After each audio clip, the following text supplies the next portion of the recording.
I think text adventure sort of harkens back to dungeon and adventure, the original sort of two games that created the medium. They sort of the phrase text adventure to me sort of symbolizes the treasure hunt, the lonely adventure, just the very the what we call the PC, the primary character, is not really anybody. He has no emotions, no makeup whatsoever. I mean, it's you, the player. And so that really, to me, is text adventure. Whereas interactive fiction goes a little bit differently. We have games that are in, third person, first person. The PC, if you say examine me when you start the game, will actually give you a description of yourself. You may be a female, you may be an alien, you may be something other than a nondescript person. And then your motives, as that makeup is known, becomes apparent throughout the game. And the game sort of focuses on prose, on traditional scripting, meaning I'm in this scene, the scene has this motivation. To get to the end of the scene, I have to do these things. And then when I do those things, I move on to the next scene. And the stories have an arc, just like a normal novel might have an arc. They have a beginning, a middle, and an end. There's a climactic scene at the end of the game that does something interesting. That is interactive fiction to me, and I think there is a difference, but it also can overlap. I mean, this is personal, but I grew up with an older brother who loved logic puzzles.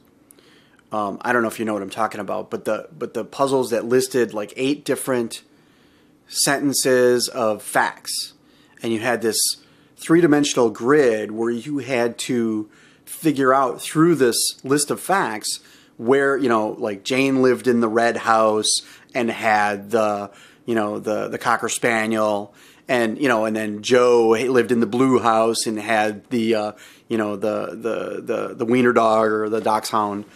Those kinds of things and other types of puzzles and logic things that my brother got me interested in. And I think that triggered something in me. And I think throughout my high school career, I mean, I think geometry was something that I just sort of absorbed instantly, because it was all about thinking logically and taking a set of rules and putting them together in a certain way, solving theorems and everything. And then the kicker was, in 10th grade, I was practicing indoors for the baseball team. I wasn't on the baseball team, but I was trying to get on the baseball team. And it was raining outside, and we were using the rubber hardballs that you use, and we were practicing in the halls, bouncing them off lockers and whatever. And the ball got by me and went into this little room with a couple of paper terminals. Well, there was 2 guys sitting on the paper terminals. One was playing the original Dungeon on a paper terminal, and one of the other guys was playing Adventure on the other paper terminal. And these were old, 110 baud, 300 baud, dial-in coupler modems to the mainframe in the main office of the Milwaukee public school system. And I never went back to baseball practice, and I never pursued another sport. I spent every free second of my time in the rest of high school near a computer. Some of that time was doing IF stuff. Some of that was just learning how to code. But it basically was a lightning strike. And I don't know if my interest in interactive fiction and promoting it and making it wider is just because it happened at a certain time of my adolescence or late adolescence, or if it was a part of the logic puzzle thing that I had as a younger kid. I think my brain just gets it. It just grasps it. I love to read. I love to write. I'd love to code. And I think that, and I see this sort of, this combination of all of these things sort of coming together in this one place, and it just it sparks a passion. And like with anybody else with a passion, you want to share it. And I think that's really what I'm all about. Is I have this passion. I've had it since I was. I've had this passion since I was 15 years old, 16 years old, and I'm 43 now. And obviously there was a period of time where I didn't pursue it because there was no internet and there was no Usenet news groups. So the period between like all through the 80s, I played Infocom games, but I didn't certainly have a chance to write any. And then, in the 90s, I found out about TADS and I bought a copy of TADS and I tried writing code in TADS, but I found it a little cryptic and a little difficult. I probably wasn't as skilled of a programmer at that point. And then Usenet came around, and I found Inform, and from there on, I just been an active member of the community since like '96. And I think a good example of that is every once in a while there's a blurb on Slashdot about the competition or about something going on in the IF community, and if you read the responses, the bulk of them are like, "Oh yeah, I remember that," or "Oh, this is cool. I never saw this before." And then there's a handful of people that will say, "This is ridiculous. Give me my, first-person shooter and make this go away." But overall, I think the outside community views IF as a neat thing. It's just, they choose either to be involved or not be involved. I think more than anything, pros wins the competition.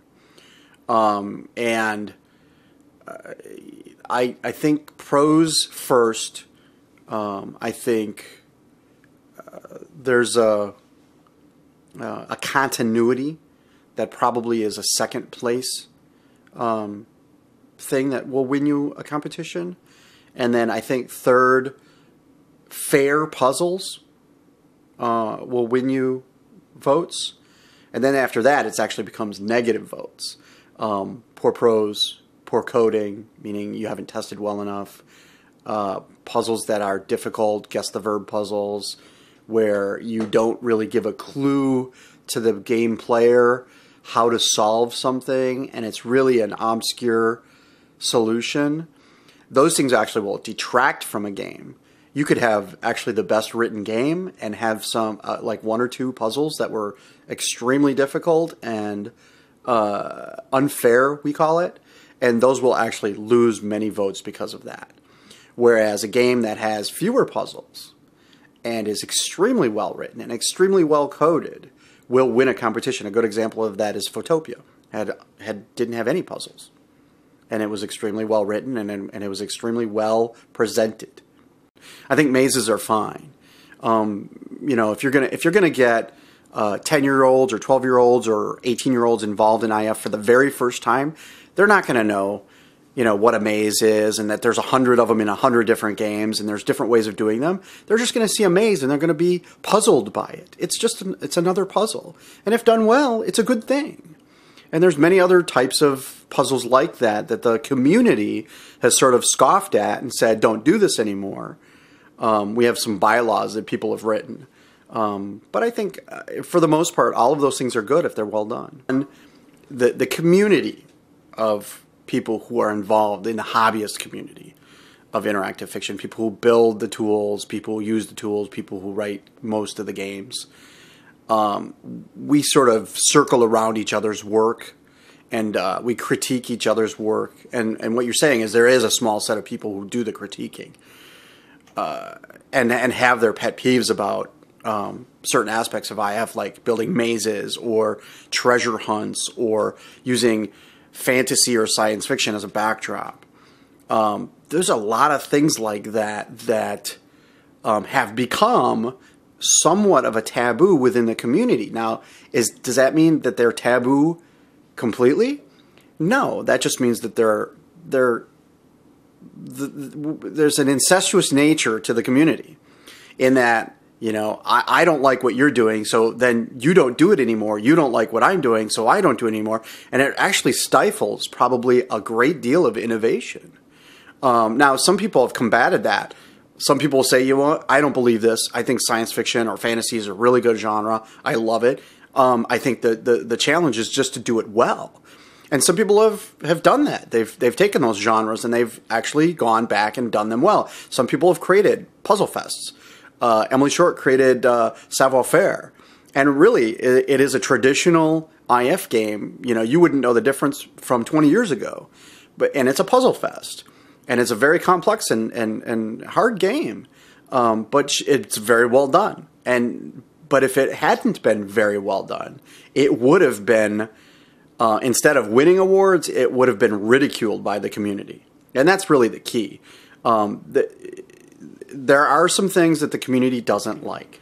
And my interest in competitions was, and actually almost everything I do around interactive fiction, is to promote it, is to push people to write better code, write more code, to make it easier for novices or non-programmers to get involved in IF, and you know, and just to bring it to a wider audience. You know, the beginning of the comp, more or less everybody's judging. You can't talk about anything. I said, does anybody want to do this? And the other part of it was too is I wanted people to just, you know, let's code really fast and see what comes of it. Let's see what happens. What are the downfalls of trying to write IF really fast? And we found out right away that there are some pretty serious downfalls. Like you can't build a lot of rooms. You can't really do puzzles. You can do poetry. You can't do prose. My interest has always been to promote or excite people about IF and get them to work on it a little harder and a little faster. IF is it's a difficult thing to get into. It's difficult to learn how to program it. It's difficult to learn how to write against it. And I really wanted to push people a little bit. I wanted to say, okay, you have 3 days, or you have 10 days, or you have 30 days. Get something done. Do something. And the strange thing in the IF comp, the annual comp actually proved this, is that competitions bring out more people, bring out more games, and it improves people's skills. And I just thought that, you know, if I created more competitions. Now, there are other people that have done a lot of competitions. I think actually Adam Catter was the first one that did a mini comp. I don't know if I'm ever going to write a great game that wins awards. I don't know if I'll ever be a great reviewer of games. I've written some games that have gotten, you know, some casual notoriety. Nothing that's won an award or anything. And I mean, I don't really have the time. I have 5 kids.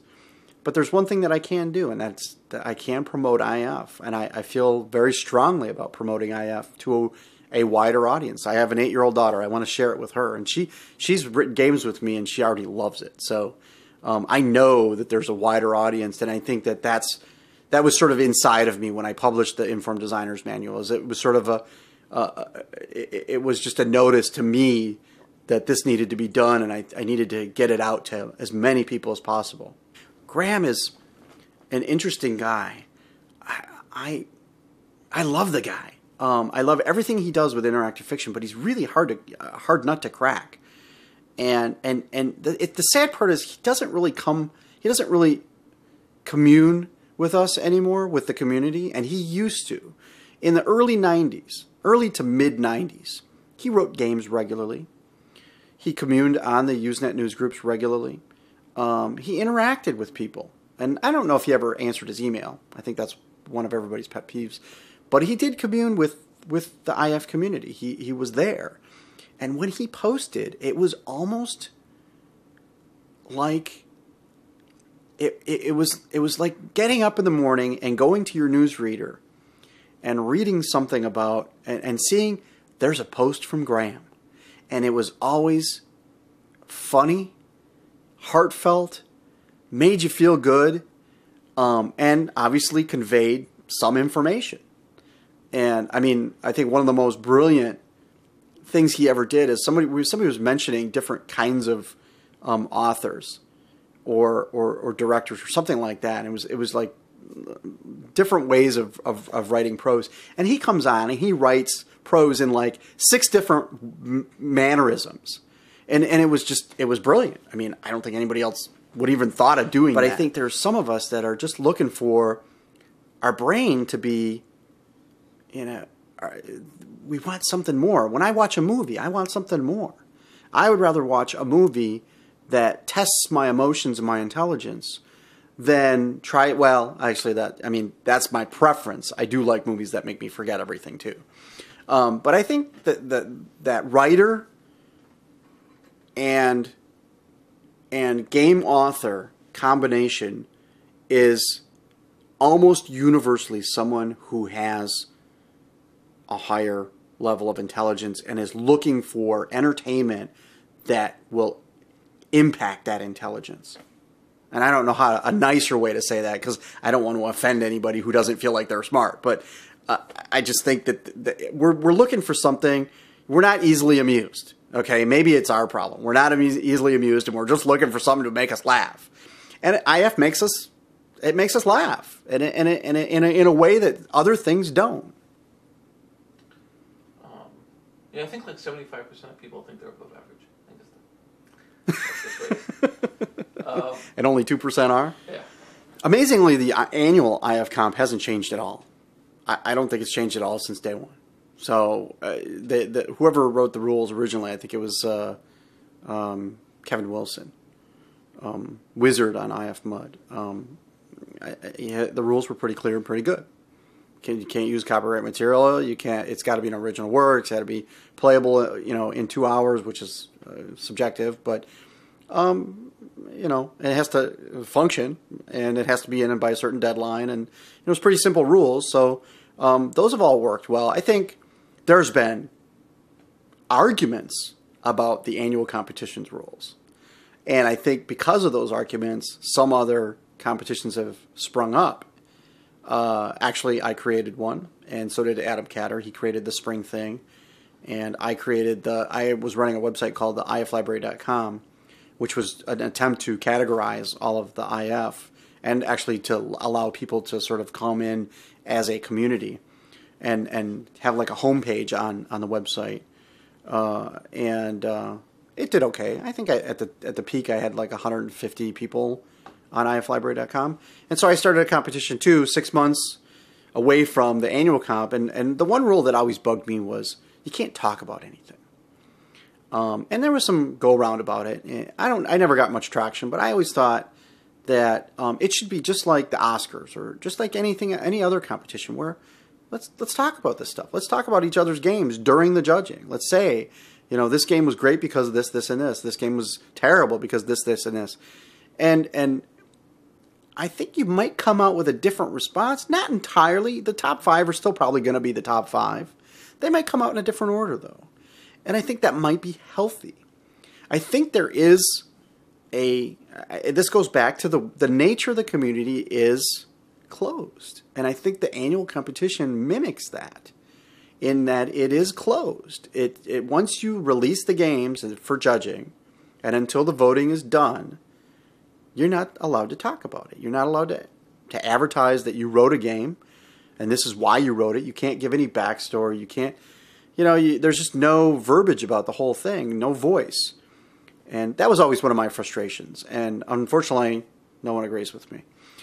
Or fortunately, maybe the competition is fine just the way it is. It is an amateur competition, and I think that, if you gave voice during the judging, that might make it a little bit more. And there is money, there are prizes involved. People donate $500 prizes, so there is some competition to it. I mean, people are vying for serious prizes.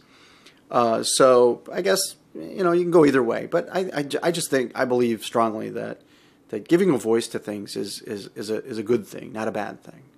Other competitions have popped up because of those rules, but those rules have never changed. I think Adam had a different set of rules too, and I think his big critique of the annual comp was that there was a lower level of quality that came in at the bottom level. So you'd have 40 games. The bottom 10 games would just be horrible. One room, there's no puzzle, it doesn't work. It takes you 2 seconds to recognize what it is and to close your, interpreter. And I think that frustrated Adam extensively. And so he created Spring Thing with the hopes of having sort of like a 2-round system where, you know, the first round, the games get sort of played through with a walkthrough and determine whether they qualify. And then the second round, you know, would be the actual voting round. So there's been complaints, and, you know, we've just, you know, instead of continually attacking the annual comp, we've just gone and created our own. And that's where mini comps come out of a joke usually. And then the Speed IF is just boredom. I mean, people just want to, you know, do a Mad Lib of a particular, you know, set of criteria, and, you know, we're on the IF mud and we spend the next 4 hours or 24 hours writing a game, and we put them all up and everybody laughs about them. So, typical fantasy game has a dragon, a maiden in distress. You know, you're the hero. Puzzle Fest. It's a game where at every turn you're trying to figure out something. And you're not really reading the prose. You're constantly trying to solve a problem. There are games that go heavy on some subset of what the capabilities of interactive fiction are. Those get labeled very quickly.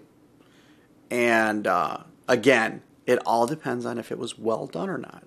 You take a Plotkin game. Andrew Plotkin writes Puzzle Fests, but everybody loves them because he also writes well, and he may go too far at times, but it's allowed because he does a good job.